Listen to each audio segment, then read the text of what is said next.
దేవుని యొక్క సన్నిధానంలో ఏ వాక్యాన్ని జ్ఞానం చేయాలని ఆలోచన కలిగి ఉన్నప్పుడు మరి ఇక్కడికి వచ్చిన తర్వాతే మనసు పెట్టి ప్రభు సందులో ఈ రాత్రి నీ ప్రజలకు ఏం చెప్పాలని నేను ఆలోచన కలిగి ఉన్నప్పుడు ప్రభు నాకు బయలుపరిచిన మాట, ఒక్క మాట ఈ రాత్రి నేను మీకు జ్ఞాపకం చేస్తాను. దానియేలు జీవితంలో ఎదురైనటువంటి భయానకమైనటువంటి మరి దృశ్యాలు అవ్వచ్చు, శ్రమ అవ్వచ్చు, కష్టం అవ్వచ్చు, ఆయన చూచిన ఒక మరి దర్శనం అవ్వచ్చు, దాని ద్వారా తన యొక్క పరిస్థితి ఏమైంది, ఈరోజు మనకు కలుగుచున్న బలహీనతలు, బాధలు, కష్టాలు, ఇరుకులు, ఇబ్బందులు, ఆర్థిక సమస్యల వల్ల మనం ఎంత సతమతం అయిపోతున్నామో, ఇటువంటి పరిస్థితిలో దానియేలుకు దేవుడిచ్చిన అభయం ఏంటి, మనకి ఇవ్వబోతున్న అభయం ఏంటి, దేవుడు ఈ రాత్రి నేను కొన్ని మాటలు సమయానుకూలంగానే నేను మీకు తెలియజేసి సమయానికే నేను ముగించడానికి ప్రయత్నం చేస్తాను. ఎందుకంటే వేడి ఎక్కువగా ఉంది కదా, మీ మీద నాకు కొంచెం వేడి ఎక్కువ అవుతుంది, నాకు స్లాబ్ దగ్గర అవుతుంది కాబట్టి నాకు మరీ వేడి ఎక్కువ అవుతుంది. ఏమైనా సమయానుకూలంగానే దేవుని యొక్క వాక్యాన్ని మనం కొంచెంసేపు జ్ఞానం చేద్దాం. దానియేలు గ్రంథము 10వ అధ్యాయం, దానియేలు గ్రంథము 10వ అధ్యాయము 5వ వచనం దగ్గర నుండి ఈ రాత్రి కొన్ని మాటలు మనం జ్ఞానం చేద్దాం. నేను కన్నులెత్తి చూడగా, చూడండి, దానియేలు ఒక దర్శనాన్ని చెప్తున్నాడు. ఈ రాత్రి ఆ దర్శనం వల్ల ఆయన కలిగిన పరిస్థితి ఏంటి, ఆ తర్వాత దేవుడు ఆయనకి ఇచ్చిన అభయం ఏంటో ఈ వాక్యంలోంచి కొంచెంసేపు వాక్యాన్ని మనం జ్ఞానం చేద్దాం. దానియేలు చెప్పే మాట ఏంటంటే, నేను కన్నులెత్తి చూడగా నార బట్టలు ధరించుకున్న ఒకడు నాకు కనబడెను. అతని నడుమున మేలిమి బంగారు నడికట్టు కట్టుకొని ఉండెను. అతని శరీరము రక్తవర్ణపు రాతి వంటిది, అతని ముఖము మెరుపు వలె ఉండెను. అతని కన్నులు జ్వాలామయమైన దీపములను, అతని భుజములను, పాదములను తలతలలాడు ఇత్తడిని పోలి ఉండెను. అతని మాటల ధ్వని నర సమూహపు కంఠధ్వని వలె ఉండెను. చూడండి, దానియేలు చూచినటువంటి దర్శనం ఏంటంటే, ఆయన కన్నులెత్తి చూచినప్పుడు ఆయన చూచిన దర్శనం ఏంటంటే, నార బట్టలు ధరించుకున్న ఒకడు కనబడ్డాడట. ఏ బట్టలు? నార బట్టలు ధరించుకున్న ఒక మనుషుడు కనబడ్డాడు. ఆ మనుషుడి కంట బంగారు కట్టుకొని ఉన్నాడట. ఈ నడుముకు ఏం కట్టుకున్నాడు? బంగారపు నడుకట్టు కట్టుకున్నాడట. అతని శరీరము రక్తవర్ణపు రాతి వంటిది, అతని ముఖము మెరుపు వలె ఉండెను. అతని కన్నులు జ్వాలామయమైన దీపములను, అతని భుజములను, పాదములను తలతలలాడు ఇత్తడిని పోలి ఉండెను.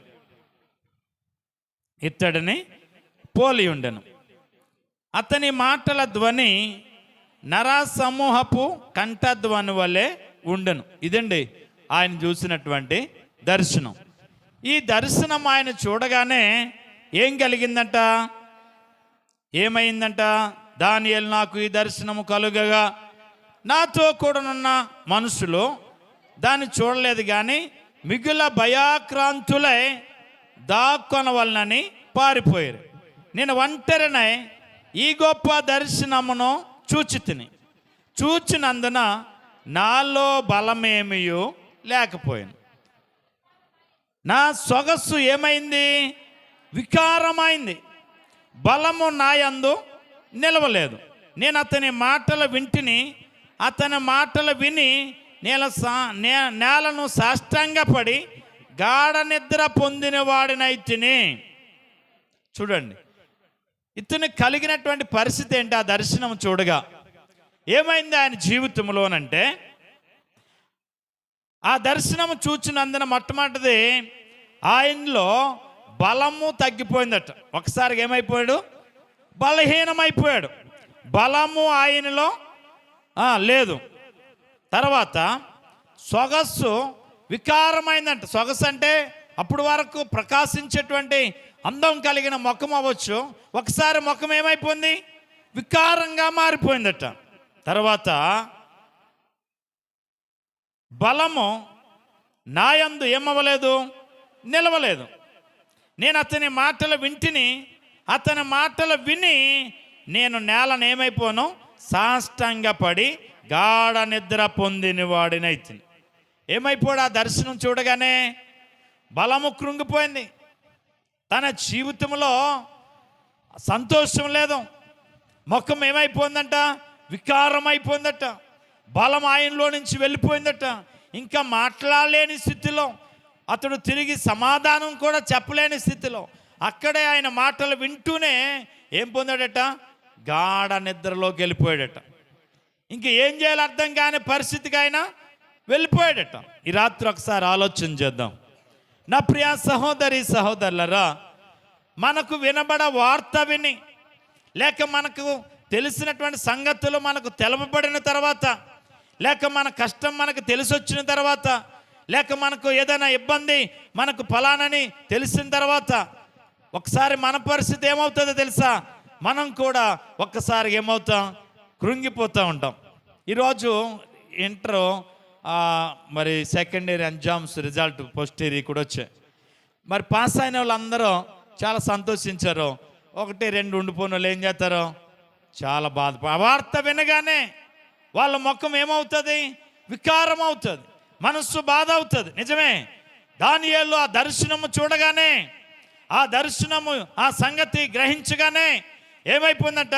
ముఖము వికారం అయిపోయిందట. బలము తనలో నుండి బయటికి వెళ్ళిపోయిందట. కొన్నిసార్లు వినుకున్నటువంటి సంగతులు మనం విన్నప్పుడు, తెలియబడినటువంటి సంగతులు మనకు తెలియబడినప్పుడు మనం కూడా ఏమైపోతాం తెలుసా? ఒక్కసారిగా అక్కడ ఉన్న వాళ్ళు అక్కడ పడిపోతూ ఉంటాం. ఒకసారి మనకు వార్త వచ్చింది, ఫోన్ ఎత్తగానే ఒక భయంకరమైన వార్త, ఇదిగో మీ అబ్బాయి రోడ్డు మీద యాక్సిడెంట్ అయిందన్నాడు అనుకోండి. ఆ వార్త వినగానే ఏమైపోతాం? ఎగిరి గొంతేస్తామా? ఏమంటే మనకు ఒక వార్త వచ్చిందండి, మీ అబ్బాయి ఇలాగ యాక్సిడెంట్ అయింది ఇక్కడ అని. ఫోన్ ఎత్తగానే మాట వినపడ్డది, మనకేం చేస్తాం? ఎగిరి గొంతేస్తామా? ఎక్కడ నుంచునున్నాం అక్కడ కింద పడిపోతాం. ఒక్కసారిగా కుదేలైపోతాం. అయ్యో ఏమైపోయిందో బిడ్డకని ఆందోళన చెందేస్తామే. అంటే వినకున్నటువంటి సందర్భం, వినకున్నటువంటి మాట ఎప్పుడైతే మనం వినకూడదు అనుకుంటా ఆ మాటలు వినబడతాయో అప్పుడే ఒక్కసారిగా ఏమైపోతాం తెలుసా? కృంగిపోయిన పరిస్థితి అయిపోద్ది. గట్టిగా దేవునికి స్తోత్రం చెబుదాం. అటువంటి పరిస్థితిలో మనకి ఎప్పుడైనా ఎదురయ్యాలో లేదో ఒకసారి ఆలోచన చేసుకోండి. చాలామంది జీవితాలు అటువంటి సంగతులు ఎదురవుతూ ఉంటాయి. ఎదురైనప్పుడు పరిస్థితి ఏంటి తెలుసా? మనం కృంగిపోతాం, బలహీనమైపోతాం. ఇంకా వార్త వినగానే ఒకసారి మనలో ఉన్న బలమంతా ఏమైపోద్ది తెలుసా? కృంగిపోతాయి. మన కాళ్ళు చేతులు ఒకసారిగా ఇంకా నడవలేని పరిస్థితి అయిపోద్ది. ఎక్కడున్నాం అక్కడ కుదేలైపోతాం, ఎక్కడున్నాం అక్కడ కృంగిపోతాం. దానియేలు జీవితంలో అదే ఎదురైంది. గట్టిగా దేవునికి స్తోత్రం చెబుదాం. హల్లెలూయా. నీకు నాకు కూడా అనేక సందర్భాలు ఇటువంటి అనుభవాలు ఎదురవుతూ ఉంటాయి. ఆర్థిక ఇబ్బందులు అవ్వచ్చు, ఆర్థిక కష్టాలు అవ్వచ్చు, శారీరక వ్యాధి బాధలు అవ్వచ్చు. మనం హాస్పిటల్కి వెళ్ళగానే అమ్మా నీకు హార్ట్ స్ట్రోక్ అన్నాడు అనుకోండి, ఒకసారికి ఏమైపోతాం? అక్కడే కుర్చీ కాడే పడిపోతాం. ఎందుకో తెలుసా? ఏది వినకూడదో అది వినవలసిన పరిస్థితి వచ్చినప్పుడు మనం ఏమైపోతాం తెలుసా? కృంగిపోయే పరిస్థితి అయిపోద్ది. దానియేలు జీవితం అదే జరిగింది. ఆ దర్శనం చూడగానే, ఆ దర్శనంలో కనిపించిన ఆయన చూడగానే అయ్యో ఇది ఏమి జరగబోతుందో అని ఒక్కసారిగా ఆలోచించినప్పుడు తన బలం అంట తనలో నుంచి ఏమైపోయిందట? వెడలిపోయిందట. ఇంకా ముఖం అంట ఏమైపోయిందంట? వికారం అయిపోయిందంట. సొగసంతా పోయిందంట. ఇంకా ఏం చేయాలి అర్థం కాని పరిస్థితిలో అతని మాటలు వింటూ అతడు ఏమైపోయాడు తెలుసా? ఏమయ్యాడంట? సాష్టాంగపడి గాఢ నిద్ర పొందిన వాడు అయిపోయాడట. అప్పుడు ఏం జరిగింది? అప్పుడు ఒకడు చేతితో నన్ను ముట్టి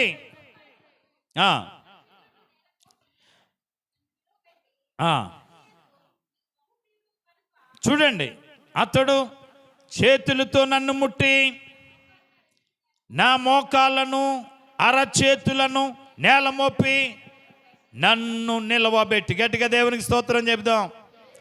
హల్లెలూయా.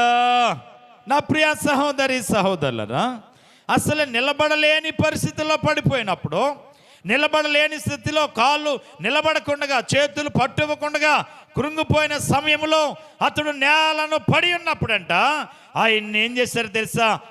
ఒక మనుషుడు ఆయనను ముట్టి నా మోకాళ్ళను నా అరచేతులను ఏం చేశాడట? నేలను మోపి పడిపోయిన వ్యక్తిని లేపి కూర్చుండబెట్టి అక్కడి నుంచి మళ్ళా లేపి నిలవబెట్టి ఏం చెప్తున్నాడు ఇప్పుడు చూడండి. కృంగిపోయిన ఆయన్ని, పడిపోయిన ఆయన్ని లేవనెత్తి నిలవబెట్టి ఆయన చెప్తున్న మాట ఏంటి తెలుసా? ఇదిగో దానియేలు, నీవు బహు ప్రియుడవు గనుక నేను నీ వద్దకు పంపబడుతుని. గట్టిగా దేవునికి స్తోత్రం చెప్దాం. కృంగిపోయినటువంటి దానియేలు జీవితంలో ఒకరోజు ఒక సమయంలో ఒక సంతోషకరమైన వార్త వింటూ అన్నాడు. దానియేలు, నువ్వు బహు ప్రియుడువయ్యా, నువ్వు పడిపోవటం నాకు ఇష్టం కాదు, నువ్వు కృంగిపోవటం నాకు ఇష్టం కాదు. ఇదిగో నిన్ను లేపడానికి, ఇదిగో నిన్ను నిలబెట్టడానికి, ఇదిగో నీ వద్దకు నేను ఏం చేయబడ్డాను తెలుసా? ఏం చేయబడ్డాను? పంపబడితిని. దేవునికి స్తోత్రం. కృంగిపోయినటువంటి దానియేలు దగ్గరకు లేవలేక, చేతులు కాళ్ళు పట్టులేక అతడు నేలను పడిపోయినటువంటి సమయంలో ఆయన వద్దకంటే ఏం చేయబడ్డాడంట? పంపబడ్డాడు. ఎందుకని పంపబడ్డాడు ఒక ఆయన? ఎందుకని? నీవు బహు ప్రియుడవు, నువ్వు నాకు ఇష్టడవు, నువ్వు నాకు మంచివాడవు, ఇదిగో నా చిత్తాన్ని నెరవేర్చేవాడవు, నా మాటకు లోబడేవాడవు, నేనంటే భయపడేవాడవు గనుక ఇదిగో నువ్వు బహు ప్రియుడవయ్యా, నీ వద్దకు నేనేం చేయబడ్డాను తెలుసా? పంపబడితిని. నీవు లేచి నిలబడి నేను నీతో చెప్పి మాటలను తెలుసుకొనమనెను. గట్టిగా దేవునికి స్తోత్రం చెబుదాం. ఇప్పుడు నువ్వు లేవాలా? నువ్వెక్కడ కృంగిపోతున్నావో, ఎక్కడ పడిపోయావో, ఏ విషయంలో బలహీనరాలమైపోయావో, ఏ వార్త విని నీవు బాగా కృంగిపోయిన స్థితిలో ఉన్నావో, ఈ రాత్రి దేవుడు నీతో నాతో మాట్లాడుతూ ఉన్నాడు. ఏ పరిస్థితిలో నువ్వు కృంగిపోతున్నావో, ఏ విషయంలో నువ్వు దిగజారిపోయి ఉన్నావో, ఏ విషయంలో బలహీనుడు అయిపోయి ఉన్నావో, ఏ విషయంలో బలహీనురాలు అయిపోయావో, ఏ వార్త నిన్ను కృంగజేస్తుందో, ఏ వార్త నిన్ను భయపెడుతూ ఉందో, ఈ రాత్రి దేవుడు నువ్వు పడిపోయిన స్థితిలో పైకి లేపడానికంట ఆయన పంపబడినవాడు. గట్టిగా దేవునికి స్తోత్రం చెబుదాం. హల్లెలూయా. ఆయన వచ్చి ఏం చేశాడట? మోకాళ్ళు ఆన చేసి చేతులను లేపి అతను ఏం చేశాడట? దేవుడు నిలవబెట్టాడట. నిలవబెట్టి ఏం చెప్తున్నాడు? నేను నీతో చెప్పు మాటలను తెలుసుకొనాలా. నువ్వేం చేయాలి తెలుసా? నువ్వు నిలబడి నేను నీతో చెప్పే మాటలు నువ్వు తెలుసుకోవాలని అతడు ఇలాగూ నాతో చెప్పగా నేను వణుకుచు నిలబడితిని. అప్పుడు దానియేలు, భయపడకు, నీవు తెలుసుకొనవలనని నీ మనసు అప్పగించి దేవుని ఎదుట తగ్గించుకొనక ఆ మొదటి దినం మొదలుకొని నీవు చెప్పిన మాటలు వినబడినవి గనుక నీ మాటలను బట్టి నేను వచ్చి తిని. గట్టిగా దేవునికి స్తోత్రం చెబుదాం. హల్లెలూయా. నీ మాటలను బట్టి నేను వచ్చి తిని. 18వ వచనం చదువుదాం. అతడు మరలా నన్ను ముట్టి నన్ను బలపరిచి, నీవు బహు ప్రియుడవు, భయపడకు, నీకు శుభమగునుగాక, ధైర్యము తెచ్చుకొనమని నాతో చెప్పాను. గట్టిగా దేవునికి స్తోత్రం చెబుదాం. హల్లెలూయా. ఏ విషయాల్లో దానియేలు భయపడిపోతున్నాడో, కృంగిపోయాడో, ఆ పరిస్థితిలో నుంచి దేవుడు అతనికి ఇచ్చేటువంటి శుభవచనం ఏంటి తెలుసా? అతడు మరలా నన్ను ముట్టి నన్ను బలపరిచి, నీవు బహు ప్రియుడవు, భయపడకము, నీకు ఏం అవ్వబోతుంది? శుభము కలగబోతుంది. నమ్మున వాళ్ళు గట్టిగా దేవునికి స్తోత్రం చెప్పండి. ఈ బాధల్లో, ఈ కష్టాల్లో, ఈ నిందల్లో, ఈ అపనిందల్లో, ఈ అపజయాల్లో, శోధనలో, ఈ ఇరుకుల్లో, ఈ ఆర్థిక ఇబ్బందుల్లో, కృంగిపోయిన స్థితిలో ఇలాగే దేవుడు మనల్ని ఉండిచ్చేవాడు కాడండి. ఒకరోజు ఆ స్థితిలో నుంచి మనల్ని లేపి మనకేం కలగజేయబోతున్నాడు? శుభము. ఏం కలగజేయబోతున్నాడు? నీకు శుభము కలుగునుగాక. నీకేం కలగబోతుంది? శుభం. శుభం కలగబోతుంది, ధైర్యం తెచ్చుకోమని దానియేలునంట ఎక్కడ కృంగిపోయాడో అక్కడి నుంచి దేవుడు పైకి లేపడాడు. గట్టిగా దేవునికి స్తోత్రం చెప్దాం. హల్లెలూయా, హల్లెలూయా. ఏం చెప్పాడు? నీకేం కలగబోతుంది? శుభం. నీవెవరువో నాకు చెప్పాలా? ఎవరవు నువ్వు? బహుప్రియుడవు, నాకు చాలా ఇష్టడవు నువ్వు కనుక నీకేం కలగబోతుంది? శుభం కలగబోతుంది, శుభం కలగబోతుంది. 11వ వచనం చదవండి ఇదే అధ్యాయంలో. దానియేలు, నీవు బహుప్రియుడవు గనుక నేను నీ వద్దకు పంపబడితిని, నువ్వు లేచి నిలబడి నేను నీతో చెప్పే మాటలు తెలుసుకును. నీకేం కలగబోతుంది తెలుసా? 12వ వచనం. అప్పుడు అతడు, దానియేలు భయపడకు, నీవు తెలుసుకున్న వాళ్ళని నీ మనసు అప్పగించి దేవుని ఎదుట నువ్వు తగ్గించుకున్న ఆ మొదటి దినం మొదలుకొని చెప్పిన మాటలు వినబడినవు గనుక నీ మాటలను బట్టి నేను వచ్చేసాను. ఎవరి మాటలను బట్టి వచ్చాను? నీ మాటలను బట్టి వచ్చాను. నీకేం కలగబోతుంది? నేనేం చేయబోతున్నానో నీకు శుభము కలగజేయబోతా ఉన్నాను. గట్టిగా దేవునికి స్తోత్రం చెప్తాం. నీవే కష్టములు ఉన్నావో, ఏ ఇబ్బందులు ఉన్నావో, ఆ బాధలను బట్టి కృంగిపోవటం కాదు. నీకు కలిగిన బాధ అంతా ఎవరితో చెప్పాలి తెలుసా? ప్రభుతో చెప్పాలి. నీవు చెప్పిన మాటలను బట్టి నేను వచ్చి తిని. ఎవరు వచ్చారు? ఎవరిని బట్టి వచ్చాడు? ఏమంటే ఎవరు చెప్పిన మాటలు? నీవు చెప్పిన మాటలను బట్టి నీ యొద్దకు నేను వచ్చి తిని. నువ్వు బహుప్రియుడవు కనుక ఇదిగో నీకేం చేయబోతున్నాను తెలుసా? శుభము కలగజేయబోతున్నానని చెప్తున్నాడు అని. గట్టిగా దేవునికి స్తోత్రం చెబుదాం. దానియేలు గ్రంథం 9వ అధ్యాయం 23వ వచనం చూడండి. దానియేలు గ్రంథము 9వ అధ్యాయం 23వ వచనం.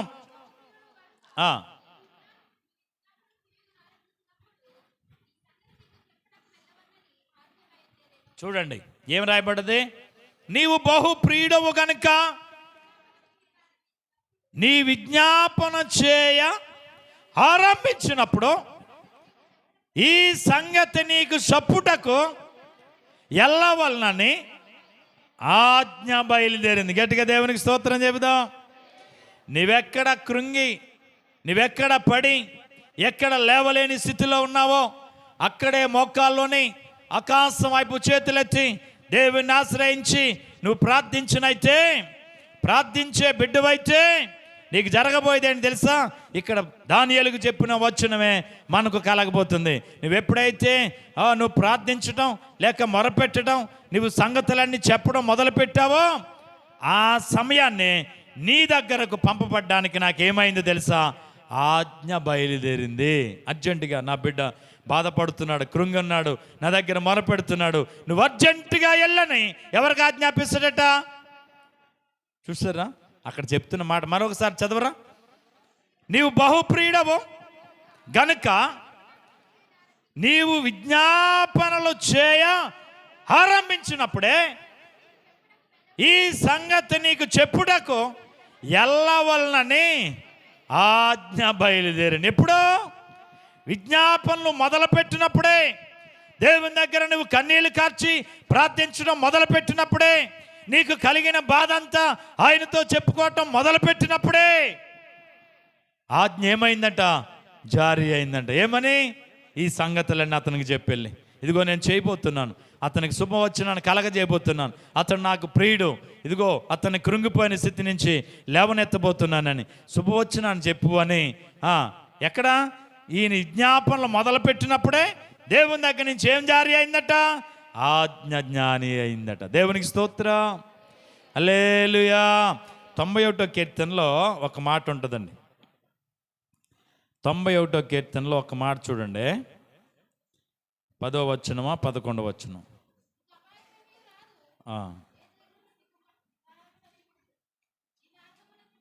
చూడండి అక్కడ ఎన్ని వచనం అది? 11వ వచనం.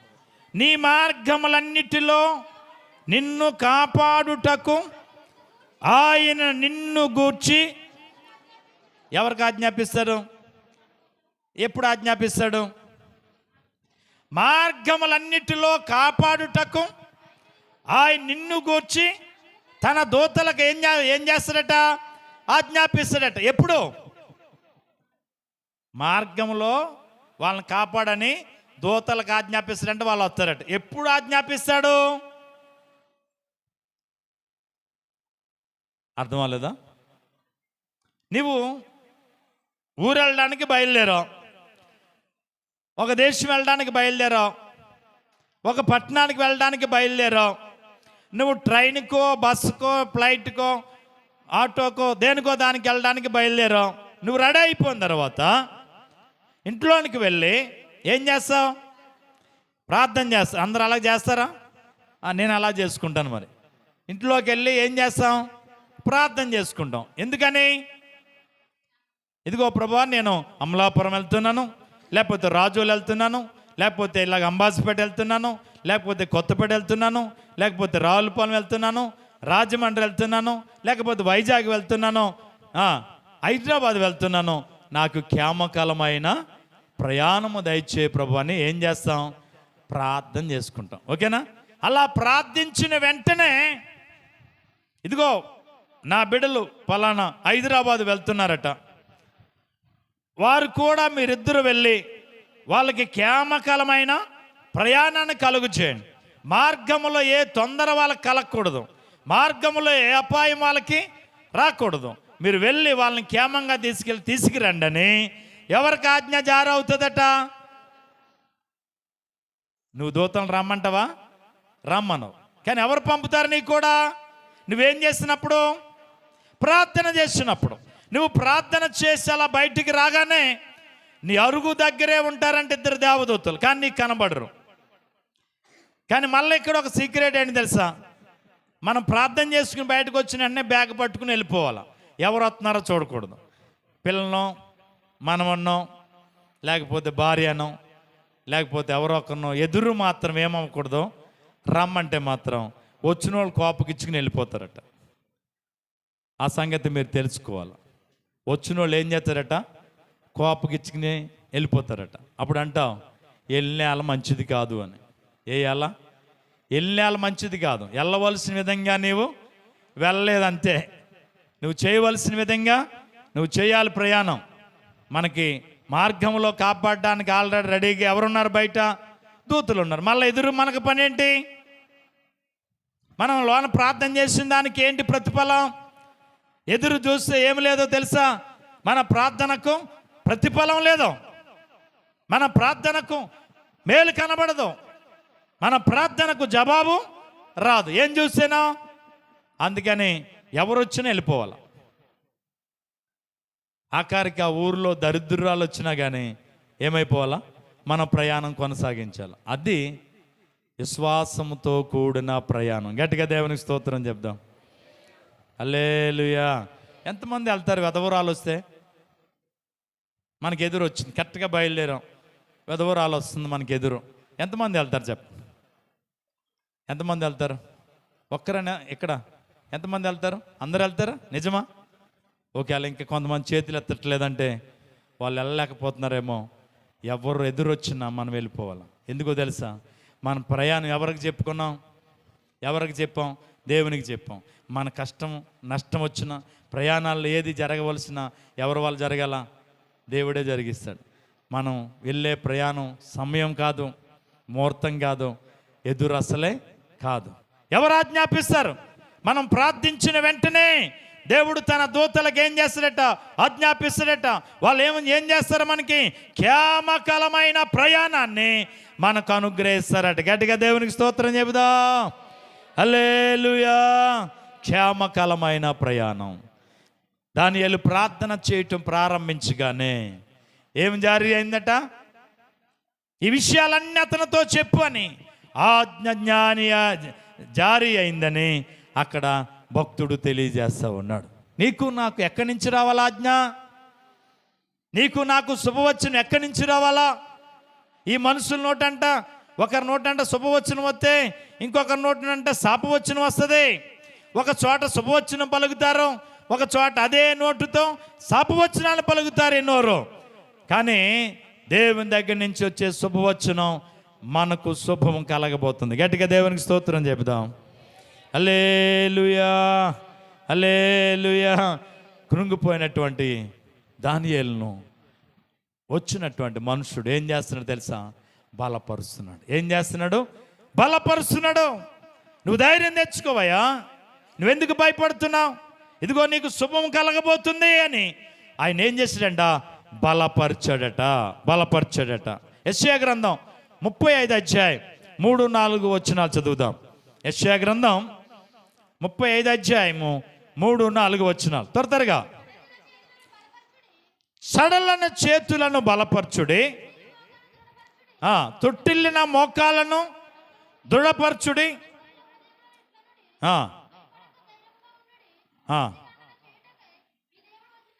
దేవునికి స్తోత్రం. భయపడకు. ఎలాగుండండి? ధైర్యంగా ఉండండి. ప్రతిదండన చేయటకే ఎవరు వస్తున్నారు? మీ దేవుడు వచ్చుచున్నాడు. సడలన చేతులను బలపరచండి, తొట్టిల్లిపోయినటువంటి మోకాళ్ళను ఏం చేయండి? దృఢపరచుడి. మనలను బలపరచడానికి, ప్రతిదండన చేయడానికి ఆయన ఏం చేయబోతున్నాడంట? రాబోతా ఉన్నాడు. గట్టిగా దేవునికి స్తోత్రం చెబుదాం. హల్లెలూయా, హల్లెలూయా. ఇప్పుడు ఏం తెచ్చుకోవాలా? ఇప్పుడు దానియేలు ఏం తెచ్చుకోవాలా? ధైర్యం తెచ్చుకోవాలి. ఇక్కడున్నటువంటి నీవు నేను కూడా ఏం తెచ్చుకోవాలా? ధైర్యం తెచ్చుకోవాలి. ద్వితోపదేశకాండం 30 అధ్యాయం 31వ అధ్యాయం 7వ వచనం, అలాగే 23వ వచనం కూడా మనం చదువుదాం. కరెక్ట్ కంగారు పడకండి, క్షుణ్ణంగా చదవండి. యెహోషువను పిలిచి నిబ్బరము కలిగి ధైర్యంగా ఉండము, యెహోవా ఈ ప్రజలకిచ్చుటకు నీవు వీరితో కూడా పోయి వారికి ఏం పరచాలా? స్వాధీనపరచవలెను. చాలా 23వ వచనం. ఇలాగూ సెలవిచ్చెను, నీవు నిబ్బరము కలిగి ధైర్యంగా ఉండము, దేశమునకు ఇశ్రాయేలును నీవు తోడుకొని పోవలను, నీకు నేనేమై ఉంటానో తోడైయుందును. గట్టిగా దేవునికి స్తోత్రం చెబుదాం. యెహోషువ భయపడద్దు, ధైర్యం తెచ్చుకో. దేవుడు నీ పితరుల గురించి నీకు ఇచ్చిన ప్రమాణం ప్రకారంగా నీవు ఆ దేశానికి ఏం చేయాలి తెలుసా? నీ ప్రజలను నడిపించాలా. నువ్వేం తెచ్చుకో? ధైర్యం తెచ్చుకో. యెహోషువ గ్రంథం 1వ అధ్యాయం 6వ వచనం. యెహోషువ గ్రంథం 1వ అధ్యాయం 6వ వచనం. ఇదిగో నిన్ను విడువను, నిన్ను ఎడబాయను, నిబ్బరము కలిగి ధైర్యంగా ఉండము, వారికి ఇచ్చేది నేను వారి పితరులతో చేసిన ప్రమాణమును ఈ దేశములో నిత్యముగా ఈ దేశాన్ని నీ ప్రజల స్వాధీనము చేసేదవో. కాబట్టి నువ్వేం పడొద్దు? భయపడొద్దు, అధైర్యపడొద్దు. నువ్వు ఎలాగ ఉండాలి తెలుసా? నిబ్బరం కలిగి ధైర్యంగా ఉండు. ఈ రాత్రి నిన్ను నన్ను కూడా, ఆనాడు దానియేలును బలపరిచిన దేవుడు ఈ రాత్రి నిన్ను నన్ను కూడా బలపరుస్తున్నాడు. ఆయన మనల్ని ఏం చేసే దేవుడు తెలుసా? బలపరుచు దేవుడు. కృంగిపోయిన మనలను, పడిపోయిన మనలను లేవనెత్తు దేవుడు. 138వ కీర్తన 3వ వచనం. 138వ కీర్తన 3వ వచనం. నేను మొరపెట్టు దినమున నీవు నాకు ఉత్తరం ఇచ్చితివి, నా ప్రాణములో త్రాణ పుట్టించి నన్ను ఏం చేసావు తెలుసా? ధైర్యపరిచితివే. నేను మొరపెట్టిన దినమున, నేను ప్రార్థన చేసిన దినమున, నేను విజ్ఞాపన చేసిన దినమున నా ప్రాణములో నాకేం పుట్టించావు? త్రాణ పుట్టించావు. నన్ను బలపరిచావు. నన్ను ఏం చేసావు తెలుసా? ధైర్యపరిచితివే. కొరింథీయులకు రాసిన 2వ పత్రిక ముగిస్తాను నేను. కొరింథీయులకు రాసిన 2వ పత్రిక 12వ అధ్యాయము 9వ వచనం. చూడండి, అందుకు నా కృప నీకు చాలును, బలహీనత యందు ఆయన నాతో చెప్పెను, నా యందు నిలిచియుండ నిమిత్తము నా బలహీనతల యందే నేను సంతోషముగా చూడు, నేను ఎప్పుడు బలహీనుడను అప్పుడు బలవంతుడును. చూడండి, పౌలు గారికి కలిగిన బలహీనత ఏంటంటే ఆయన ఎవరికి ప్రార్థన చేసిన అద్భుతం జరిగేది. కానీ ప్రార్థన అయిపోయిన తర్వాత విపరీతంగా కడుపులో పోటు వచ్చేసి పౌలు గారు అంటే కింద పడి దొల్లేసేవాడంట కూడా. అందరూ ఎంతో ఆందోళన చెందేసేవారట. అలాంటి టైంలో ఒకరోజు ప్రభుని అడుగుతున్నాడు, ఏంటి ప్రభువా, నేను ప్రార్థన చేస్తుంటే వాళ్ళకి స్వస్థత వస్తుంది, ఏంటి నాకేంటి జబ్బు, ఏంటి బాధ, నేను భరించలేకపోతున్నాను అని అంటే ప్రభు అన్నాడట, నా కృప నీకు చాలు అని. ఏం చాలు? నా కృప నీకు చాలు, నా కృప నీకు చాలయ్యా.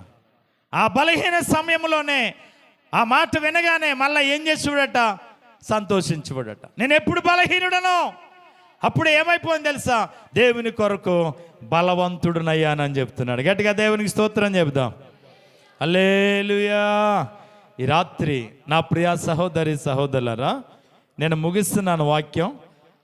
మనం ఇక్కడ ఒక బర్త్డే కార్యక్రమం ఒకటి ఉంది, అలాగే ఈరోజు ప్రత్యేకమైన మ్యారేజ్ డే ఒక కార్యక్రమం ఒకటి ఉంది. కాబట్టి త్వరగా మనం ఆ కేకులు కట్ చేయించి వాళ్ళ కొరకు ప్రార్థన చేసే కార్యక్రమం ఉంది కనుక త్వరగానే మన కార్యక్రమాన్ని ముగించుకుందాం. ఒకసారి ఆలోచన చేద్దాం. దానియేలు కృంగిపోయినటువంటి వాడు అయిపోయాడు. తనకు కలిగిన బాధ, తను విన్నటువంటి మాటలు, తను చూచిన దర్శనం ఒకసారిగా తను ఏం చేసింది, కృంగజేసింది, ముఖం వికారం చేసేసింది. బలమంతా ఏమైపోయింది తెలుసా, కృంగిపోయింది. నా ప్రియ సహోదరి సహోదరులరా, ఉన్నతమైన విద్యను అభ్యసించి ఒక ఉద్యోగం కొరకు ఎదురు చూస్తున్నాం. రాయవలసిన టెస్టులు అన్నీ రాసేసాం. ఇంక మనకు మంచి జాబ్ వస్తుందని రిజల్ట్ చూస్తున్నాం. కానీ అందులో ఫెయిల్ అయిపోయి మనం వచ్చామనుకోండి, ఒక్కసారిగా ఏమైపోతాం, ఎంత కష్టపడి చదువాను, ఇంత ప్రయాసపడ్డాను, ఎందుకు ఇలాగ అయిపోయిందా, ఎందుకు ఇలాగ అయిందని ఒకసారిగా కృంగిపోతామే. శారీరక వ్యాధి బాధలు వచ్చాయి, ఆ బాధలను బట్టి, డాక్టర్ చెప్పిన మాటలను బట్టి ఒకసారి కృంగిపోతామే. ఆర్థిక ఇబ్బందులను బట్టి మనం అప్పు చేసాం, తీర్చలేని పరిస్థితులు ఉన్నాం. ఇదిగో కోర్టు వారి నుంచి నోటీస్ వచ్చింది, వీళ్ళు ఏలమేతం అన్నారనుకోండి, అప్పుడు ఎలా ఉంటుంది మన పరిస్థితి, ఒక్కసారిగానే కుంగిపోతామే. ఇలాగ చెప్పుకుంటూ వెళ్తే చాలా విషయాల్లో మన జీవితాల్లో వినకున్నటువంటి మాటలు, చూడకున్నటువంటి దృశ్యాలు మనకు ఎదిరిపడినప్పుడు ఒక్కసారిగానే కృంగిపోతామే. ప్రయాణం చేస్తూ ఉన్నాం, మన ముందు ఎవరో లారీ గుద్దేసింది, ఒక ఆయన కింద పడి విలవల్లాడుతున్నాడు. ప్రయాణం చేయగలమా? అది చూడగానే ఒక్కసారిగా మనకేం పుడేస్తుంది, వణుకు దడ పుడేస్తుంది, ఎంత భయం వేస్తుంది, కొంచెం బండి పక్కనెడేసి ఇంక ముందుకు వెళ్ళలేమే. ఇలాంటి పరిస్థితులు ఎదురైనప్పుడు మనం చేయవలసిన పని ఏంటి? కృంగిపోవటమేనా? ఆ కృంగిపోయిన సమయంలో అలాగ ఉండిపోవటమేనా? ఏం చేయాలా? ఏం చేశాడు దానియేలు? ఏం చేశాడట? దేవుని దగ్గర ఏం చేశాడట? మనం చదువుకున్నాం, విజ్ఞాపన చేసేటట. గట్టిగా దేవునికి స్తోత్రం చెబుదాం.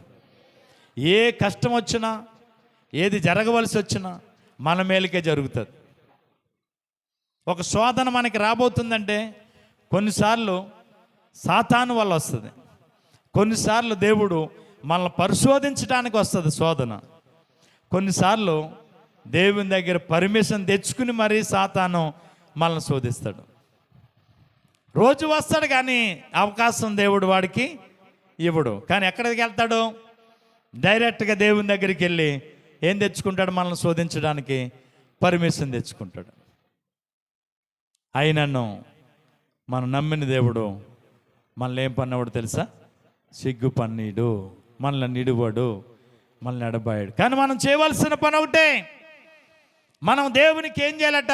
ఎక్కడ కృంగిపోయామో, ఎక్కడ బలహీనమైపోయామో, ఎక్కడ శోధించబడ్డామో అక్కడే మనం మోకాళ్ళలోంచి ప్రార్థించగలిగితే, దేవునికి విజ్ఞాపన చేయగలిగితే, దేవునికి మొరపెట్టగలిగితే, నువ్వెప్పుడైతే విజ్ఞాపన చేయటం ప్రారంభిస్తావో అప్పుడే దేవుడు అంటే ఏం చేస్తాడట?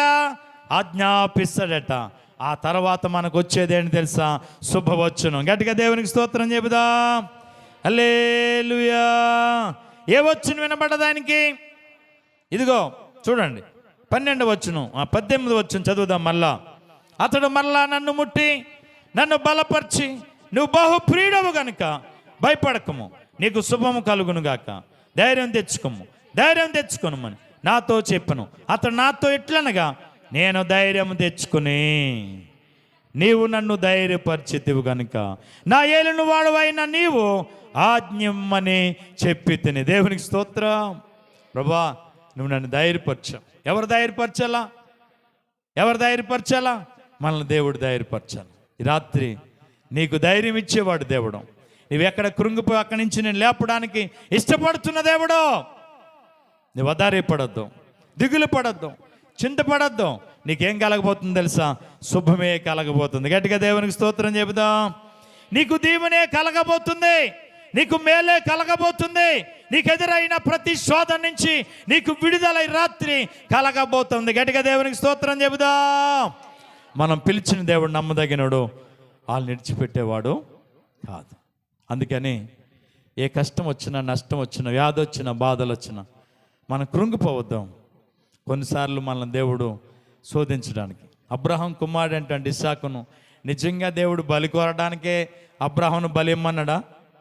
లేదు. అబ్రహామును అంటే ఏం చేయడానికంట? పరిశోధించడానికి. ఎందుకని? లేక అనుకున్నటువంటి బిడ్డ మీద ప్రేమ చూపుతాడా?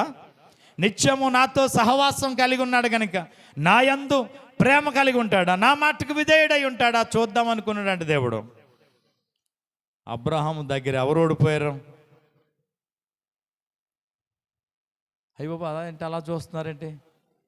ఎవరు ఓడిపోయారు? అబ్రహాం ఓడిపోయాడా? నిజానికి దేవుడే ఓడిపోయాడు కదా. ఎందుకని? తన ఏకైక కుమారుని దేవునికి ఇవ్వడానికి ఏమవ్వలేదో తెలుసా? నరికి బలివ్వడానికి కూడా అబ్రహాము వెనకడుగు వేయినందువల్ల అక్కడ అబ్రహామే విజయాన్ని పొందాడు. గట్టిగా దేవునికి స్తోత్రం చెప్దాం. దేవుడు అన్నాడు, ఏంటి అయ్యే అలా పరిగెట్టి జర్రీ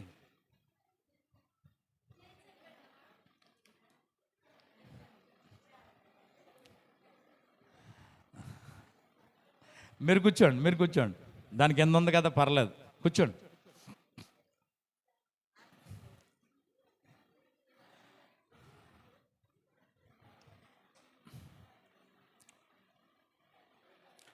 కాబట్టి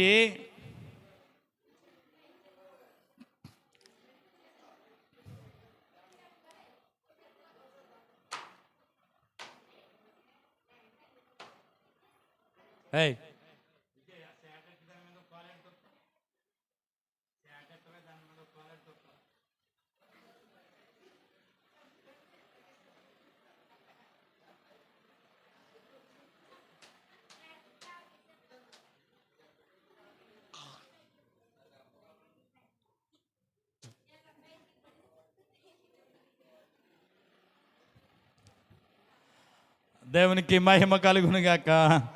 హల్లెలూయా. ఇక్కడే కనుక కొట్టలేదు నేను. ఇంటికాడైతే మన పాపం సంజయ్ వాళ్ళ చెల్లిని కుట్టింది కదా, అలాంటిదే. కానీ చిన్నపిల్ల చాలా బాధపడ్డది కదా. ఎంత పెద్దదో. దేవునికి మహిమ కలుగునుగాక. హల్లెలూయా. చూడండి, ఈ విధమైనటువంటి ఏ ఇబ్బంది, ఏ కష్టం, ఏ నష్టం, ఏ వ్యాధి, ఏ వినకున్న వార్తలు వినబడినా కృంగిపోవద్దు. ఆ కృంగిపోయిన సమయంలోనే దేవుని వైపు మనం చూద్దాం, విజ్ఞాపన చేద్దాం, మొరపెడదాం, దేవుని దగ్గర నుంచి మేలు పొందుకుందాం. మనల్ని పిలిచిన దేవుడు నమ్మదగినోడు, మనల్ని ఏర్పాటు చేసుకున్నవాడు నమ్మదగినవాడు. చాలామందికి లేదు ఈ ఊరిలో రక్షణ. దేవుడు మనల్ని పేరు పెట్టి ఏం చేసుకున్నాడు తెలుసా? పిలుచుకుని ఆయన సొత్తుగా మనల్ని చేసుకున్నాడు. నిజమే, అబ్రహాముకి లేక బిడ్డనిచ్చాడు. ఆ బిడ్డని తీసుకొచ్చి ఏం చేయమన్నాడు? బలి ఇచ్చేయమన్నాడు. అంటే బలి కోరేవాడా దేవుడు? కాదండి. ఏం చేయడానికి? శోధించాలనుకున్నాడు, పరిశోధించాలనుకున్నాడు, నిలబడతాడా లేదా చూద్దామనుకున్నాడు. కానీ అబ్రహాం నిలబడ్డాడు. దేవుడే ఏం చేశాడు తెలుసా? ఇదిగో అబ్రహామా, నువ్వు నాకు భయపడువాడువని ఇందు మూలంగా నాకు అర్థమైంది కనుక నీ కుమారునికి నువ్వే అని చెయ్యొద్దు. నీ కుమారునికి బదులుగా ఇదిగో వెనక వెనక వెనక డొంక పొదలో ఏముంది? పొట్టేలు ఉంది. తీసుకొచ్చి దహన బలి అర్పించన్నాడు. దేవునికి స్తోత్రం చెబుదాం. దహన బలి పశువు ఎవరు చూసుకున్నారు? దేవుడే చూసుకున్నాడు. కనుక మాట ఇచ్చి తప్పేవాడు దేవుడు కాడు. నిన్ను నన్ను విడిచేవాడు దేవుడు కాదు. వదిలేసేవాడు దేవుడు కాదు. కృంగిపోయిన స్థితిలో అలా ఉండనిచ్చేవాడు దేవుడు కాదు. నువ్వెక్కడ కృంగిపోయావో అక్కడే విజ్ఞాపన నువ్వు ప్రారంభిస్తే, ఎక్కడ పడిపోయావో అక్కడే లేచి నువ్వు విజ్ఞాపన ప్రారంభిస్తే అప్పుడే ఆజ్ఞ ఏం చేస్తాడంటే దేవుడు జారీ చేస్తాడట. నా బిడ్డ కృంగిపోయి ఏడుస్తుంది, బాధపడుతుంది, నువ్వు అర్జెంటుగా వెళ్ళాలని, శుభవచనం చెప్పమని ఆజ్ఞ ఏమవుతుందట? జారీ చేయబడుతుందట. అలాంటి ఆజ్ఞ నీ విషయంలో, నా విషయంలో జారీ చేయడానికి దేవుడు రెడీ. ఇప్పుడు మనం ఏం చేయడానికి సిద్ధపడాలా? ఏం చేయడానికి సిద్ధపడదాం? విజ్ఞాపన చేయడానికి సిద్ధపడదాం. అలా విజ్ఞాపన మనం చేయగలిగితే ప్రభు కృప మనకు దొరుకుద్ది. ఆయన మనల్ని విడిచిపెట్టే దేవుడు కాదు. గట్టిగా దేవునికి స్తోత్రం చెబుదాం.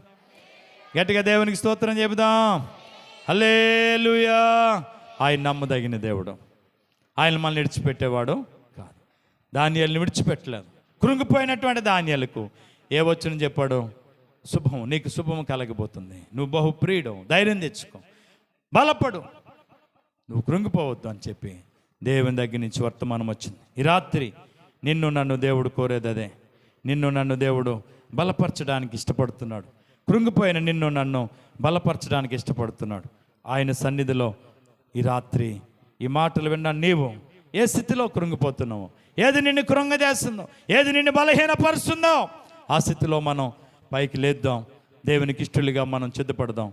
అట్టి కృప, అట్టి దీవెన, ఆశీర్వాదం ఈ రాత్రి నీకు నాకు మన అందరికీ ఆ ప్రభువు అనుగ్రహించునుగాక.